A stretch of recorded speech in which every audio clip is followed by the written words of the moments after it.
Okay, let's talk about how the autopots save me time and money. And if you don't know, I run a few different sizes of autopots. I have their 6.6 gallon plastic pots. These are the 5-gallon geopots, or fabric pots. And then I have their smaller 3.9 gallon pot. So how much time and money does it save me compared to regular gardening?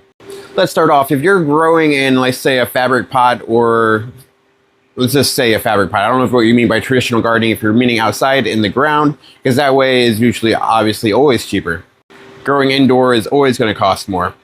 So let's say you're growing in a fabric pot, like I was saying.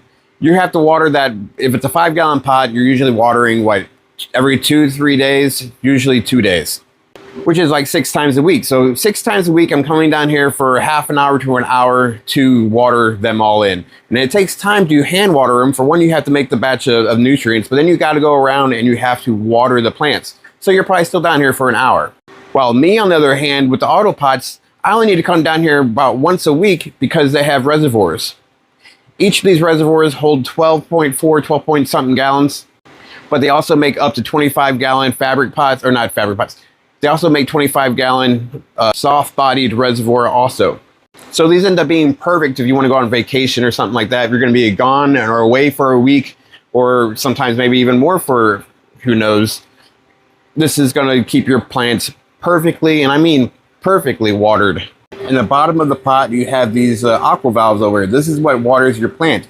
Your plant is going to soak up this water. That's going to be full. The bottom of the tray is going to be full. It's going to soak up the water. It's going to empty before it refills, giving it a little bit of a dry cycle. And it just keeps it, like if your plant is hungry, it just takes it. If it's hungry, it just takes it, kind of like hydro over here.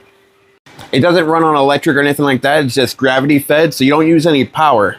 According to Autopot, you can save about 50% of your water consumption from using autopots. For one, if you're hand watering it in a fabric pot, you're watering till you get runoff through the bottom, so you're just throwing some of that runoff away every single time. And then even with that same part, if you're watering outside, you have to probably water even more. Like, I became extremely lazy on this grow for the most part. Like, I've been doing what I need to. They have the plants growing fairly decent. I think so anyway. They should be pretty good.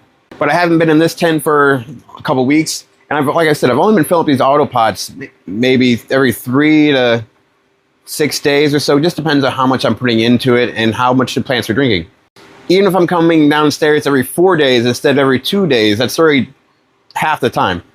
With the autopot system, you can grow in cocoa coir, you can grow in soil, you can even, I do believe, be in the clay pebbles. But if you're using 50% less water, that also means you're using 50% less nutrients, just not letting any of it go to waste. But even if I wasn't saving time, just knowing the